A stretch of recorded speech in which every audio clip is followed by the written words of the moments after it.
This is where the fun begins.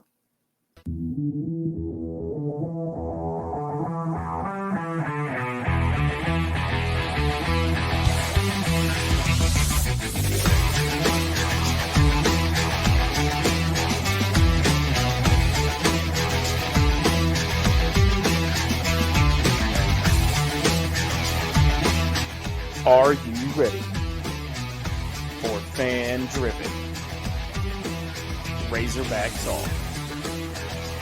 For the fans, by the fans. This is Inside the Hog Pen with your hosts, Razorback Zach and Marcus MC Carlton. What is up, everybody? We are, at the time of this recording, MC, we are 1 week away from the all-new Season 8 of Inside the Hog Pen. What is up, dude? It's been a while. Man, it has. It's the summer has gone fast. I will say that because I can't believe we are 1 week away from returning to our every single week show. And I mean, the thing about it too is, we take 4 to 6 weeks off, depending on where baseball ends. Yeah. It didn't, last season, the big three just kind of crapped out. And, if Sarah wasn't here, she'd mentioned women's basketball, but that's not why we're here. This is a pod exclusive. You're not going to find this anywhere. Hopefully you guys that are listening are missing us somewhere out there in the podcast world. We've got a brand new lineup coming up for you in Season 8. And got a whole new team, too. I've got a brand new... I am no longer in control of the show, MC. I don't know what I'm going to do with myself on Wednesday night. I don't know how you're going to handle this. You'd be like Ricky Bobby. I don't know what to do with my hands. We've got a brand new executive producer to kind of help make things better. He's been a long-time fan. He's claimed that he is the third biggest fan of Inside the Hog Pen, and that is Jesse Thurman. And we want to welcome him to the team. But MC, dude, so let's get to the point of this episode. All right. You and I have been Razorback fans our entire life. I mean, Yep. It's something that you're born into. Absolutely. However, you've been working on a special project for the better part of about 7-8 months now. Yeah. And you came to me, it was just before I had left for Disney World back in January, and you said you can pinpoint the Arkansas curse all the way back to the 69 shootout. And I was intrigued by this. And you have been a busy man, but now I got to ask you since I got you here. Okay. Is Arkansas cursed? And tell me how. Well, and to kind of piggyback onto that, no pun intended, this is a discussion that I've had with some of my friends for years. Four of my really good friends, I'm going to throw them a shout out real quick. Chris Benson, Eric Price, John Weeks, and Jerry Bassett. The last two are no longer with us, but they were very much a part of this conversation when it first started out. And we've all heard about how, Arkansas's cursed, we're jinxed, University of almost, we can almost win the big game or whatever. This discussion that myself and the guys I just mentioned originally had. I mean, this originally started back. I remember we first started having this conversation around 2006, somewhere around in there. So right around the end of Houston Nut. Yeah, right around the end of Houston Nut. It was actually, I'll tell you what sparked the conversation, and it's one of my pieces of evidence that we being Arkansas Razorback sports programs are indeed cursed. I'll never forget this as long as I live.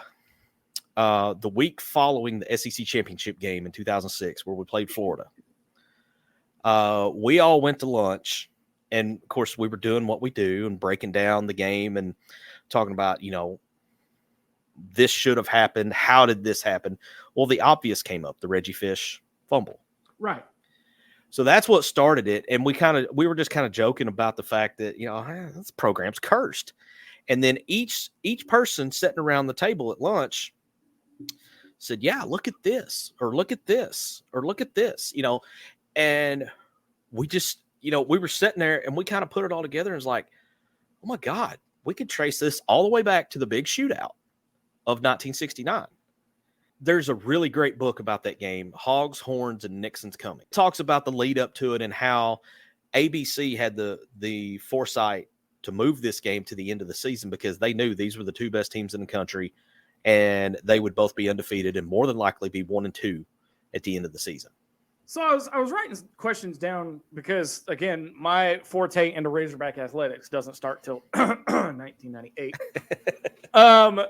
But I mean, I'm a Razorback historian. I've read into, the history of the Razorbacks and things like that.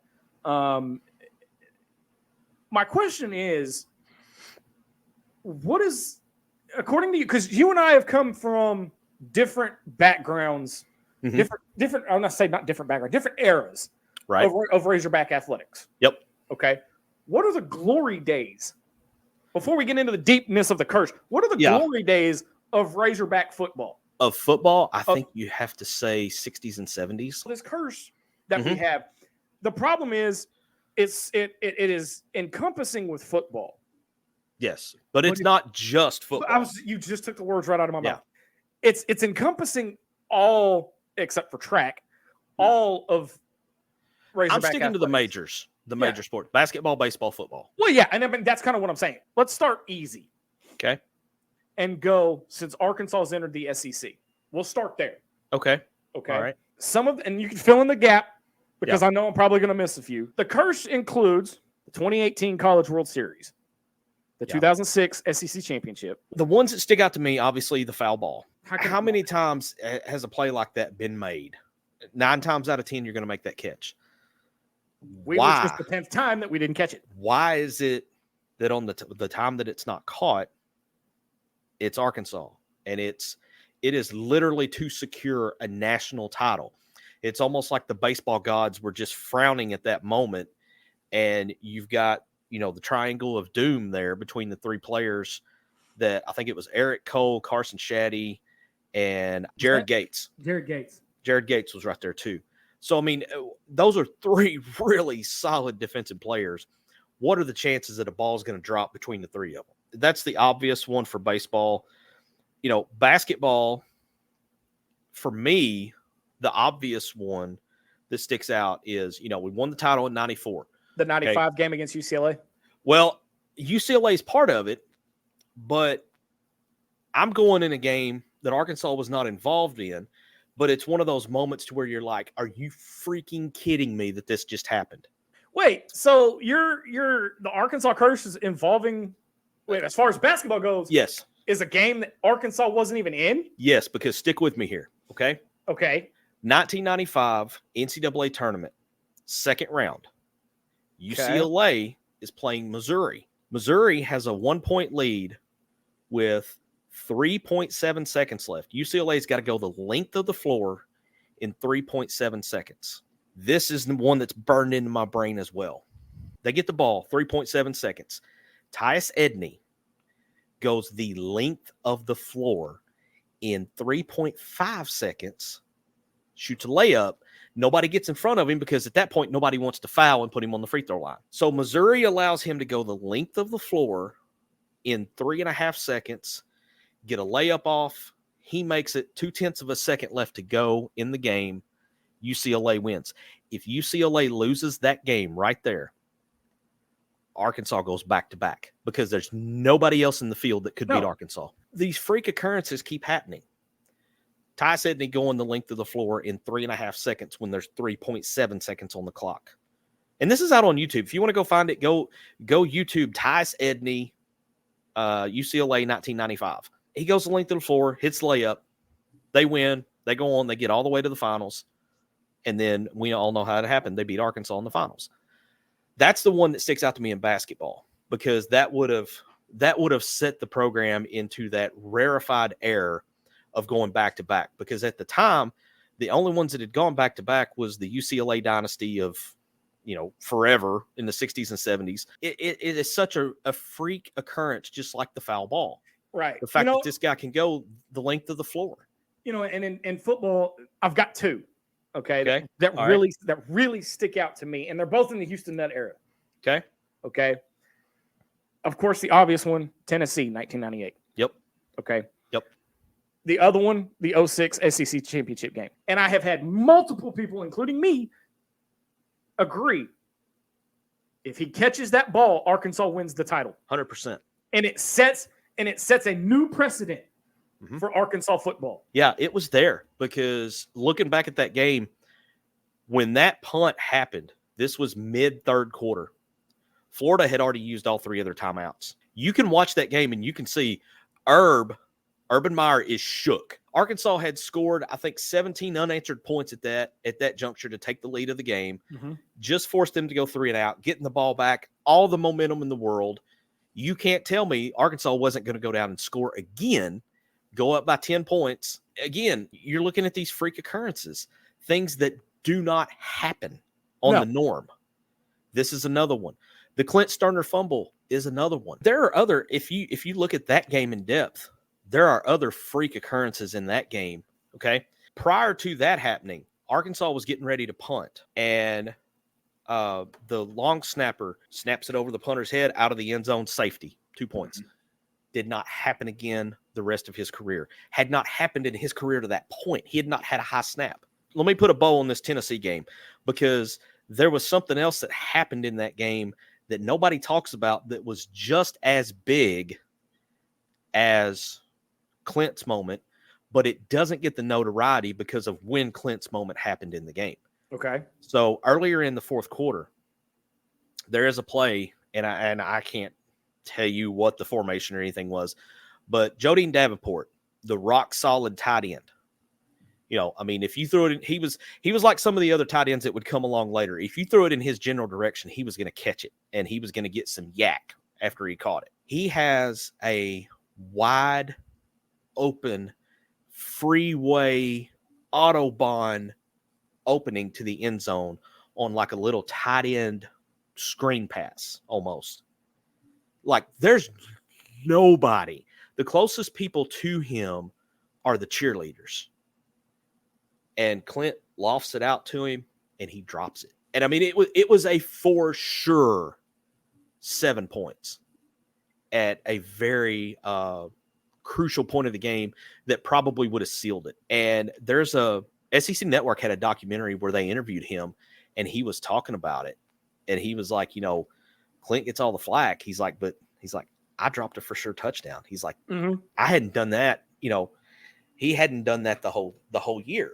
He was as sure-handed gets, and he dropped it. But again, you factor in, you know, you could say the rain played a part. You could say the moment might have been too big. But again, it's one of those freak occurrences. That Tennessee game is one of them. But then you have, I mean, you go forward in time. Right. Okay. Nobody's talking about the Ohio State Sugar Bowl. And that's one I had on my list to look a little deeper into that game. Because there is, you know, everybody wants to talk about the scoop and score in that game. On the block punt, Arkansas has all the momentum. They block the punt. I can't remember the receiver's name, but he falls on the ball rather than pick it up and going to scoop and score. I want to rewind in that game because that is one, it was as heartbreaking as it was. To me, that wasn't the play that decided the game. I have a play in mind, and when I throw this at you, you're going to think about it and go, oh, okay. So you remember, Arkansas got the ball first in this game, okay? All right. First play of the game. Do you remember what we ran? Ran that little crossing route to Joe Adams that he had scored on like 80 bazillion times that year. What happened? Joe dropped the pass. He did not drop passes. He didn't know. What and I have a very good friend that was in that game. He was sitting in the end zone that Joe would have been running towards. He told me, he said, Marcus, there was a lane big enough to drive a truck through. He said, if he catches that game, he goes to score, the route is on. So I firmly believe that. Our producers in our little chat, he says DJ Williams fumble happened that game that it shouldn't have happened. They said his wrist was down. Bull. Yeah. I remember screaming. Oh, I remember losing my mind. I remember screaming at my TV that wasn't a fumble. And, you know, I went to high school with DJ. He and I are very good friends. I talked to him, you know, as often as I can.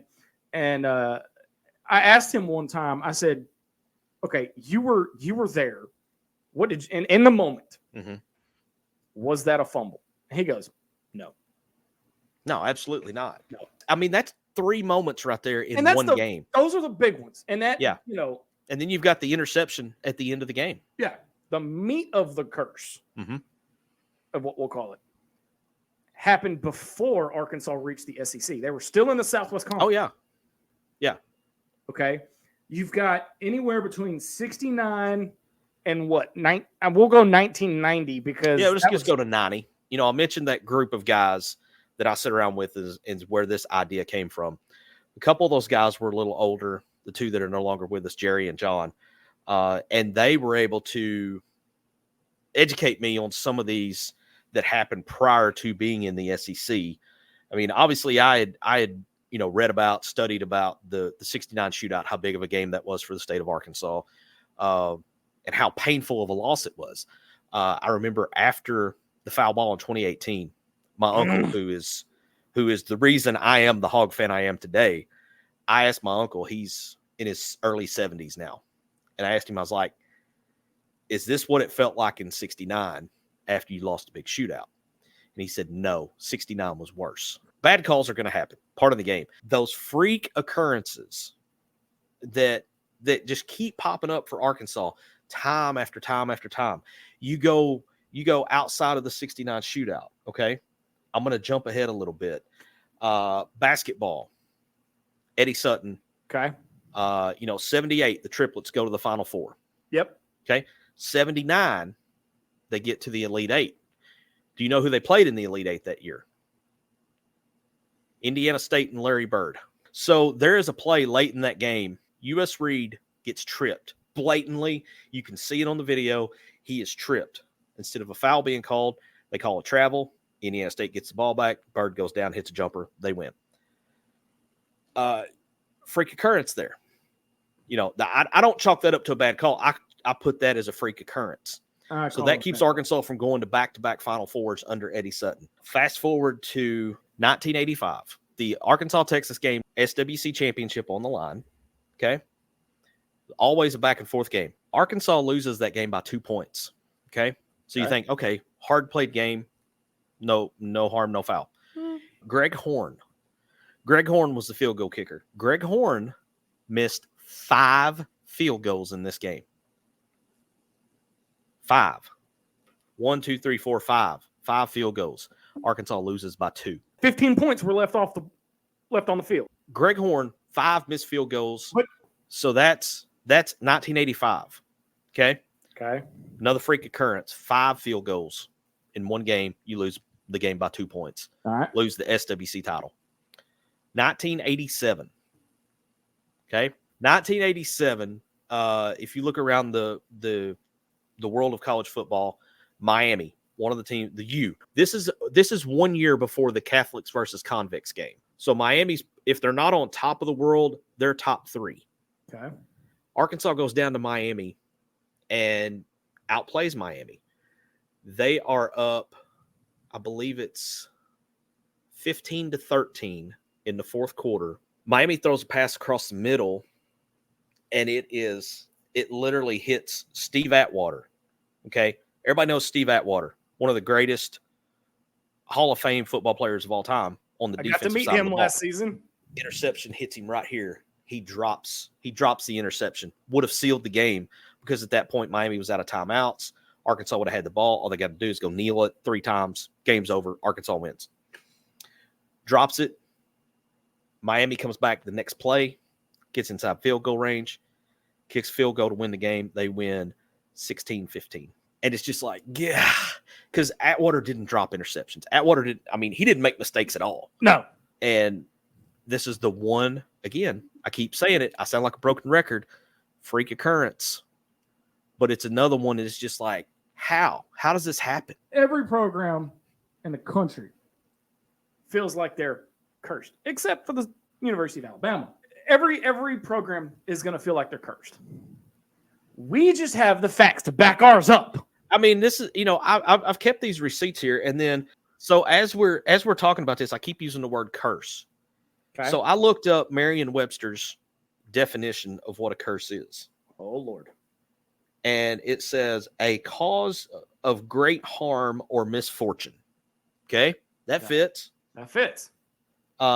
Evil or misfortune that comes as if in response to imprecation or as retribution.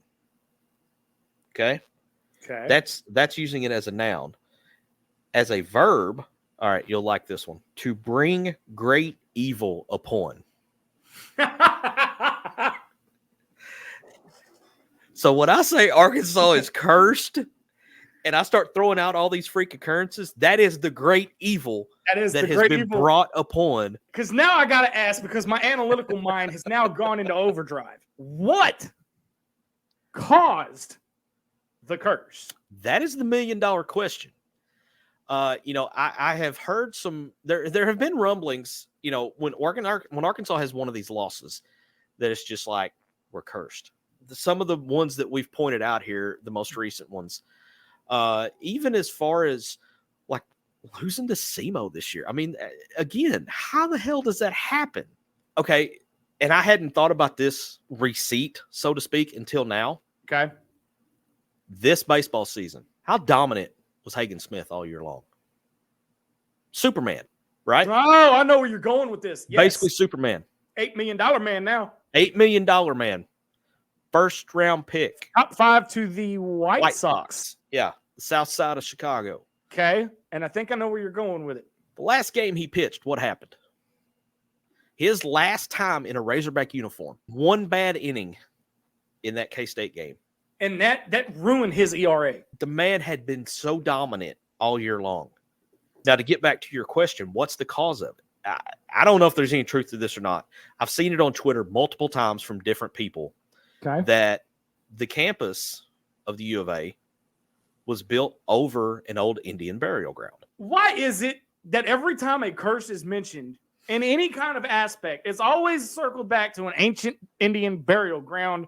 Why can't it just not be, hey, karma's come back. We all know she's a bitch. This is what's biting us in the ass. But usually karma comes as retribution.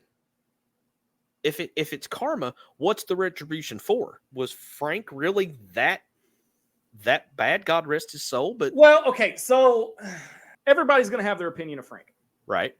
Without Frank, I don't think the University of Arkansas is where it is today. 100% agree. However, with as much good as he's done, he's made a couple of boneheaded decisions too, i.e., not playing Arkansas State. I understand the reasoning behind it, but that's what makes a rivalry, an in-state rivalry, so great. There's also a few, like not hiring Jimmy, not giving that right there. He also had a shot at Barry Switzer too. They're not big. They're not big reasons, but all these little things start adding up. Well, and okay, so let's fast forward a little bit. How the whole ordeal with Nolan being fired went down. That again, that could be some karma. Okay. All right. So there's some good instances there that, that make the argument for karma. So to bring this back around, things drastically turn around for the football program after that game, win or lose. Does that validate the karma argument? You see what I'm saying? Because win or lose, let's say Arkansas wins a tight one. Okay. That game should be the only game played in Little Rock. Okay. I mean, I'm good with that. If you have to have one in Little Rock, which is another argument for another day, that seems to be the one. You play that, you keep that game on the schedule. Yeah. You're asking me if the karma, if it breaks the karma curse or whatever. You play that game in Little Rock. Win or lose, the circle's complete. The sun's coming up the next day, whether you win or lose. Think about this, okay? Never in a million years, to put a bow on all this karma stuff, never in a million years. We even talked about it on this very podcast. Bobby Petrino was not coming back to University of Arkansas. Yeah, never say never, man. 48 hours later, after we released that podcast episode, what happened? Yeah. The very next episode, he's hired. Yeah, he was back. Yeah. So, yes, you keep Arkansas State on the schedule. You play that game in Little Rock. Don't give it a fancy name. Don't give it a trophy, but you just play that game in Little Rock. The Arkansas curse is broken. the heavens opened and the angels sang "Woo Pig Suit." That's my take. I want to get the fans' experience. All right. I want to get their, what do you guys think? All right. Season 8, episode 1. We're going to be talking about this. Hit us up on Twitter at Inside the Hog Pen. All right. With what you is the Arkansas program cursed? All right. And how do we break it? If it is cursed, how do we get the live chicken? What do we got to do here to break this curse? Whoever's got the voodoo doll, put it down. Because I can't take any more of this heartbreak. Hit us up at Razorback Zach 1, at Marcus C7796, or at Inside the Hog Pen. Is the Arkansas athletic program cursed? And if it is, how do we fix it? And guess what? If you hit us up on Twitter, your response could make episode 1, season 8, next Wednesday night, August 7th, 7 p.m., season 8, episode 1 of the new Inside the Hog Pen with me and MC. So hit us up. MC, final thoughts before we get out of here, man. I've laid out all the evidence. It's up to everybody else to decide whether they think the Arkansas program is cursed or not. I personally think that there's something to it because you can only have so many freak occurrences before it stops being a coincidence. And, I didn't know half of, of course, we could dig into all these other games, too. Oh, there's more. These were the ones that, that kind of stuck out to me. So join us Wednesday night, 7 p.m. through football season. We will get you set up. And then, of course, on game days, we'll have pre and post game leading you up to Arkansas kickoff games. And that's going to be early because they're all 11 a.m. But season 8, episode 1 coming up next week. Until then, I'm Razorback Zach from Marcus MC Carlton. This has been the Arkansas Curse. So long, everybody.